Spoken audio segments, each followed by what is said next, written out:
नमस्कार दोस्तों, आज के इस क्लास में हम लोग बात करने वाले हैं संज्ञा और उसके भेद के बारे में। तो आइए जानते हैं संज्ञा किसे कहते हैं और संज्ञा के कितने भेद होते हैं। दोस्तों, सबसे पहले बता दें कि जो संज्ञा है, इस संज्ञा का अर्थ जो होता है वो नाम होता है। संज्ञा का अर्थ नाम होता है, यानी किसी भी नाम को ही हम लोग क्या कहते हैं, संज्ञा कहते हैं। अब चाहे वो व्यक्ति का नाम हो, प्राणी का नाम हो, वस्तु का नाम हो, पदार्थ का नाम हो, स्थान का नाम हो, कोई भी नाम हो, नाम ही क्या है, संज्ञा है। संज्ञा की परिभाषा क्या है दोस्तों? तो कह रहे हैं कि किसी व्यक्ति, प्राणी, वस्तु, पदार्थ, स्थान, भाव अथवा दशा के नाम को संज्ञा कहते हैं। अर्थात संज्ञा किसी नाम को कहते हैं, किंतु रंगों के नाम को छोड़कर रंग का जो नाम होता है दोस्तों, वो सब जो है विशेषण होता है। जैसे अगर कहें कि यह गाय उजली है, तो उजली जो है वो क्या हो गया, विशेषण हो गया। तो याद रखिएगा, जैसे अगर कहें कि यह कार जो है वो कैसा है, यह कार जो है, यह कार काला है या उजला है या लाल है, तो रंग जो होता है, रंग का नाम जो होता है वो विशेषण होता है। अब समझिए कि किसी भी नाम को हम लोग क्या कहते हैं, संज्ञा कहते हैं। तो यहाँ एक चीज़ क्लियर हो गया कि नाम ही संज्ञा है, चाहे वो व्यक्ति का नाम हो, वस्तु का नाम हो, कोई भी नाम हो, किसी भी नाम को हम लोग क्या कहते हैं, संज्ञा कहते हैं। जैसे राम पटना जा रहा है, इसमें दो तरह का संज्ञा है दोस्तों, एक राम है संज्ञा और एक पटना है संज्ञा। दूसरा में गाय एक चौपाया जानवर है, इसमें गाय और जानवर दोनों क्या है, संज्ञा है। बुढ़ापा दुखदाई होता है, तो इस वाक्य में बुढ़ापा क्या है, संज्ञा है। जैसे सभी के साथ प्रेम करो, तो यहाँ पे प्रेम क्या है, संज्ञा है। तो किसी भी नाम को हम लोग क्या कहते हैं, संज्ञा कहते हैं। तो कह रहा है कि राम है, चाहे व्यक्ति का नाम है, गाय जो है वो पशु का नाम है, ठीक है, गाय पशु का नाम है, बुढ़ापा जो है ये दशा का नाम है, प्रेम जो है ये भाव का नाम है। तो किसी भी नाम को हम लोग क्या कहते हैं, संज्ञा कहते हैं। अर्थात इसमें जो है राम, गाय, बुढ़ापा, प्रेम, ये सभी क्या है, संज्ञा है। तो किसी भी नाम को हम लोग क्या कहते हैं दोस्तों, किसी भी नाम को हम संज्ञा कहते हैं। अब हम लोग बात करेंगे कि संज्ञा के भेद कितने होते हैं। संज्ञा के भेद, संज्ञा के अगर भेद की हम बात करें दोस्तों, तो संज्ञा के 5 भेद होते हैं। कितने भेद होते हैं, 5 भेद होते हैं। कौन कौन संज्ञा? तो पहला आता है व्यक्तिवाचक संज्ञा। व्यक्तिवाचक संज्ञा के बाद आता है दूसरा जातिवाचक संज्ञा। जातिवाचक संज्ञा के बाद आता है आपका समूहवाचक संज्ञा। फिर आपका आता है द्रव्यवाचक संज्ञा, और अंतिम जो आता है ये आता है आपका भाववाचक संज्ञा। तो संज्ञा के कितने भेद होते हैं, 5। अगर आपसे पूछा जाए संज्ञा के कितने भेद होते हैं, तो जवाब क्या हो गया, संज्ञा के 5 भेद होते हैं। अब समझिए दोस्तों, व्यक्तिवाचक संज्ञा किसे कहते हैं? जिस शब्द से किसी खास, व्यक्तिवाचक संज्ञा का परिभाषा क्या है? तो व्यक्तिवाचक संज्ञा का परिभाषा है कि जिस शब्द से किसी खास व्यक्ति, खास वस्तु, खास स्थान, यानी कि खास नाम का बोध होता है, उसे हम व्यक्तिवाचक संज्ञा कहते हैं। जैसे राम किसका नाम है? तो लड़का का नाम है। जैसे पटना हो गया, कुर्सी हो गया, तो ये सब कौन सा संज्ञा है, व्यक्तिवाचक संज्ञा है। अब अगर हम बात करें जातिवाचक संज्ञा की, तो जिस शब्द से पूरी जाति का बोध होता है, मतलब व्यक्ति अथवा वस्तुओं का बोध न होकर के, खास व्यक्ति वस्तुओं का बोध न होकर के पूरी जाति का बोध होता है, तो उस संज्ञा को ही हम लोग कहते हैं कौन संज्ञा, जातिवाचक संज्ञा। जैसे गाय हो गया, लड़का हो गया, लड़का में अगर राम, श्याम, मोहन, सोहन रहेगा, आकाश, विकास रहेगा, तो सब व्यक्तिवाचक संज्ञा कहलाएगा। लड़की में अगर किसी लड़की का नाम दिया है, जैसे राधा है, मीरा है, ज्योति है, तो ये सब कहलाएगा कौन सा संज्ञा, व्यक्तिवाचक संज्ञा। लेकिन लड़की है या कुत्ता है या पशु है या फूल है, ये सभी कहलाएंगे जातिवाचक संज्ञा। तो जातिवाचक संज्ञा जो होता है वो खास नाम को न दर्शा के, ठीक है, पूरी जाति को दर्शाता है। अब आइए हम लोग जानते हैं कि समूहवाचक संज्ञा किसे कहते हैं। दोस्तों, समूहवाचक संज्ञा किसे कहते हैं?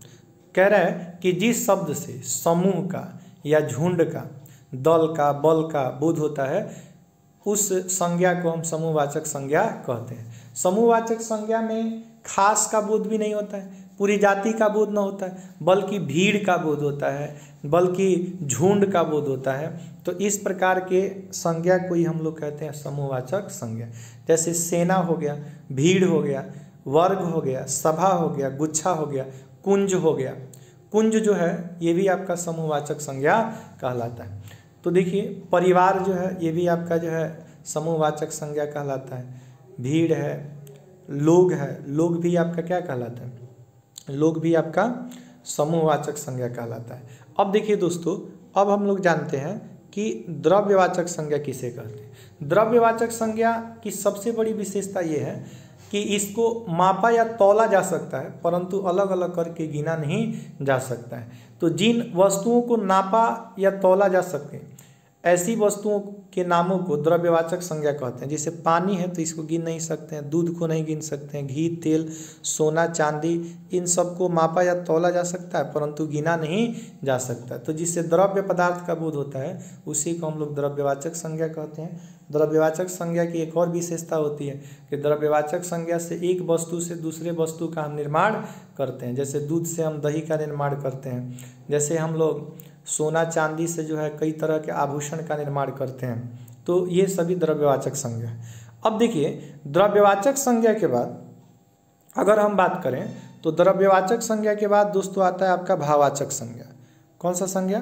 भाववाचक संज्ञा। भाववाचक संज्ञा तो कह रहा है जिस शब्द से किसी वस्तु या व्यक्ति के गुण, दोष, दशा आदि का पता चलता है उसे भाववाचक संज्ञा कहते हैं। दोस्तों भाववाचक संज्ञा में सबसे बड़ी विशेषता ये होती है कि इसको मापा या तौला नहीं जा सकता है और गिना भी नहीं जा सकता है।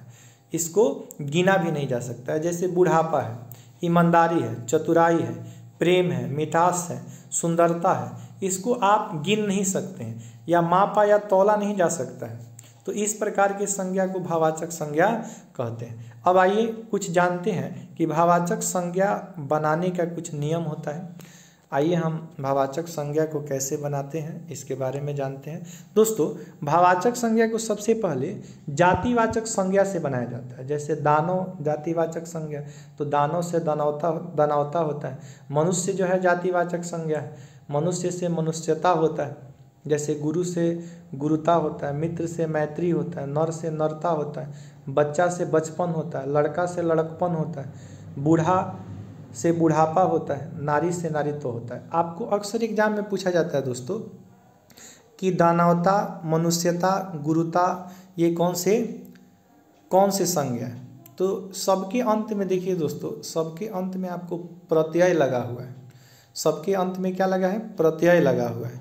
तो ये प्रत्यय वाले जितने भी संज्ञा होते हैं सब के सब क्या होते हैं? भाववाचक संज्ञा होते हैं। जैसे देखिए इसमें नारीत्व आ रहा है, इसमें आपको भी त्व आ रहा है, पन आ रहा है, ता आ रहा है।